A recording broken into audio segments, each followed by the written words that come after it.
Así es. Después de la denuncia en Estados Unidos y la detención del exministro de gobierno, en Bolivia la agenda política está marcada por ese tema. A diario, parlamentarios, autoridades de gobierno, viceministros incluso hablan de que hay que ampliar la investigación del caso gases lacrimógenos a todo el gabinete. Ahora estaba escuchando, piden que se incluya a Samuel Doria Medina, a Luis Fernando Camacho, también a Carlos Mesa. ¿Qué está pasando? ¿Qué está ocurriendo? ¿Cuál es su lectura, Manuel? También a ustedes, ¿no? Sí, hay una sobreexcitación pues política, ¿no? Yo creo que la palabra es correcta, ¿no? Están excitados políticamente, pero en base a una detención que se da de Murillo en Estados Unidos. No es precisamente gracias a una operación independiente, limpia, digamos, de la justicia boliviana. Incluso los mismos medios de comunicación están señalando cuán retrasado ha estado el caso de los gases en términos judiciales, ¿no? En términos de investigación. Entonces, están aprovechando un poquito de aire ajeno, ¿no? De oxígeno ajeno que les está llegando desde Estados Unidos con la detención de Murillo, y ahora quieren un poquito retomar esa su agenda de que la justicia empiece a ser realmente un brazo operador del gobierno. Creo que esta definición es muy importante, Marcelo, porque en una democracia, tal como dice la Constitución Política del Estado, debería haber independencia y separación de poderes, es decir, vigencia del Estado de Derecho. Pero el gobierno del MAS tiene subordinada a la justicia, entonces se convierte en un brazo operativo. Y todo lo que tú me estás mencionando, este intento de, en base a esta excitación política, de retomar iniciativas, es para que este brazo operativo del gobierno empiece o continúe con estos procesos judiciales. Ahora, ¿cuál es el contexto entonces, no? Resulta que el gobierno, bueno, y todos los gobiernos creo que han subido, siempre han tenido un enemigo, ¿no? Contra el cual batallar. En las dictaduras eran los extremistas de izquierda, ¿no? Durante la época neoliberal era el Estado, ¿no? Que era ineficiente, Bolivia se nos muere, ¿no? Entonces había que acabar con ese Estado mediante las privatizaciones. Luego llega Evo Morales con su populismo y dice que el enemigo es el imperio, que son los empresarios transnacionales, a los cuales nunca les ha hecho nada significativo. Y ahora con Luis Arce se han buscado pues un enemigo, ¿no? El golpe de Estado, la señora Áñez, un gobierno que fue muy débil, y por lo tanto ahora quieren, en base a esta estrategia de persecución, construir a un enemigo interno y generar nuevas victorias. Pero hay graves problemas, Marcelo, ¿no? Porque muchos de los temas de los que vamos a hablar ahora tienen gran componente de incoherencia. Entonces, no puedes hacer política, no puedes hacer gestión en base a mentiras, por ejemplo, ¿no? ¿Y qué es lo que ha hecho el ministro Lima cuando ha dicho que no había pruebas sobre el tema del fraude? Uh-huh. Hemos reclamado, y la mayor demanda del pueblo es que quien haya cometido un delito responda ante la justicia. Por Pero supuesto. hay normas, las garantías constitucionales del debido proceso, estamos hablando del juez natural, la presunción de inocencia creo que es el principio más violentado, porque ya hablan de un clan mafioso, a todo el mundo ya públicamente, y autoridades que tendrían que velar por el respeto de estas garantías constitucionales, le ponen el título y es un prejuzgamiento.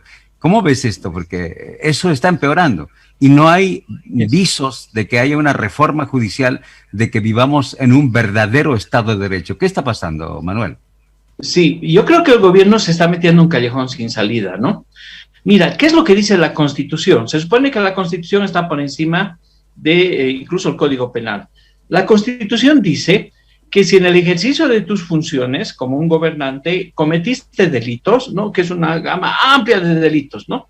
Desde traición a la patria, vulneración del régimen de recursos naturales, pero todos estos actos de corrupción, si tú como presidenta o presidente te involucraste, diste órdenes, la Constitución dice que corresponde un juicio de responsabilidades. Y el gobierno se ha metido en un callejón sin salida. ¿Por qué? Porque antes de garantizarle a la señora Áñez que se le haga un juicio de responsabilidades, con todas las de la ley, introduciéndose en Cata, Sacaba, ¿no? Le ha planteado algunas demandas, como por ejemplo lo de Fundempresas, un decreto supremo, no sé, quieren construir un juicio de responsabilidades sobre algunos delitos medios absurdos. Pero primero se lanzan a meterle un juicio por sedición, conspiración, supuestamente por haber organizado un golpe de Estado que no tiene pies ni cabeza. Entonces, ¿ahora qué van a hacer? La demanda esta que ha vulnerado los derechos, las garantías constitucionales de la señora Áñez, al detenerla por un supuesto golpe de Estado que nunca organizó, les está impidiendo que puedan hacer el juicio de responsabilidad, ¿no? Por lo tanto, esta acción judicial, que es el brazo operativo del gobierno, se va a empantanar a la larga o a la corta. Por el otro lado, tienen que convencer, tienen que conquistar a la oposición, a Creemos y a Comunidad Ciudadana, para que ambas fuerzas den su voto y se vaya por 2/3 a un juicio de responsabilidad a Áñez. Entonces ahí se han entrampado, fíjate cómo se entrampan ellos mismos, y por eso mismo se han metido a un callejón sin salida, pero hay temas adicionales. Para que esta justicia, que está tan decaída, digamos, recupere algo de oxígeno, como si estuviera en terapia intensiva, ¿no?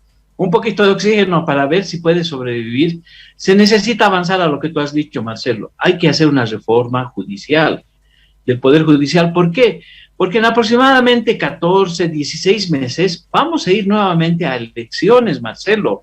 Vamos a ir a elegir nuevamente a la cabeza del Tribunal Constitucional, agroambiental, a la cabeza de los tribunales supremos de justicia, los magistrados, Consejo de la Judicatura.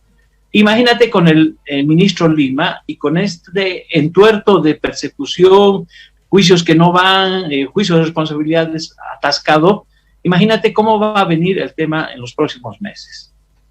Está complicado el tema. ¿Y usted ve visos de que pueda haber reforma? Porque la interpelación que hubo el día, ¿cuándo fue? El miércoles fue, ¿no? No arrojó nuevas luces. Lo único que escuchamos es incidir más en el golpe de Estado, e incluso dijo el ministro que están preparando a todo un equipo internacional para procesar, para sacarlo de la vida política internacional a Almagro, en fin, varias cosas, pero aterrizar así en temas concretos sobre lo que se les ha preguntado, el respeto a los derechos y las garantías constitucionales, no hemos avanzado. Por lo visto, no hay, por lo menos como agenda, la reforma judicial quedó simplemente rezagado como mensaje político. Claro, y no lo van a poder hacer. ¿Por qué? Porque ellos tienen la lógica esta que te decía al principio, ¿no? De que hay un enemigo al cual derrotar. Entonces, con ese enemigo tú no vas a ir a concertar una reforma judicial, ¿no? Y por el otro lado, el tema de la reforma de justicia también es pues para atender a los casos locales, ¿no? El MAS también es el campeón en temas de corrupción. Entonces, ¿cómo puedes operar un sistema de justicia, una reforma que proteja a tus corruptos, ¿no? Y vaya a la cacería de los corruptos del gobierno anterior? O sea, eso creo que nunca ningún gobierno lo ha logrado resolver en ninguna parte del mundo. Por lo tanto, lo que se avecina es una grave crisis. Yo no sé si lo van a cambiar a Lima. Esa reforma que siempre ha estado involucrada, por ejemplo, la comunidad internacional, y que tiene que ser una reforma judicial, digamos, de consenso, no sé cómo lo van a hacer si están persiguiendo a todos, incluyendo, por ejemplo, nos quieren involucrar al CONADE. Estamos, Marcelo, te cuento, estoy sentado esperando que vengan a buscarme, que vengan a procesarnos o a cualquier gente del CONADE, y no pasa nada. O sea, no hay ampliación del caso Gases al CONADE, no nos citan en ninguna causa, y eso demuestra que no tienen cosas sustanciales, pero sí tienen cosas sustanciales con exfuncionarios de la anterior gestión. Entonces sí a ellos les va a caer todo el peso de la ley, pero en medio de todo eso, ¿cómo van a resolver estos temas estructurales que te he mencionado, Marcelo, cuando la justicia en Bolivia no es independiente? Entonces no tienes el instrumento idóneo para hacer una reforma y por el otro lado para hacer justicia en temas de corrupción. Internamente, el Consejo de la Magistratura se quejó del ministro diciendo que él quería que se suspenda, que se nombre a las acefalías que hay. Después dijo que le han reducido recursos económicos, el presupuesto del Consejo de la Magistratura, es decir, el Poder Judicial está peor en cuanto a recursos que antes. Y bueno, y por lo Así visto es. ellos están preocupados porque dice, uno de los temas de la justicia es la falta de jueces. Hay la carga procesal en pocos tribunales que es imposible de atender. Eh, Manuel, en consecuencia no hay ninguna, para concretar, ningún anuncio, ninguna citación formal a los dirigentes del CONADE por los delitos que públicamente se los acusa, en el caso concreto del ministro de Obras Sí, Públicas. sí, pero no solamente del ministro de Obras Públicas, estamos esperando que el procurador, el señor Chávez, también nos cite a que expongamos el plan del golpe de Estado que el CONADE ha elaborado, porque eso lo ha mandado en un informe internacional a las Naciones Unidas. O sea, estamos esperando ansiosos, ¿no? A ver cómo es, queremos conocer a los fiscales, queremos ver cómo es la denuncia que nos van a presentar.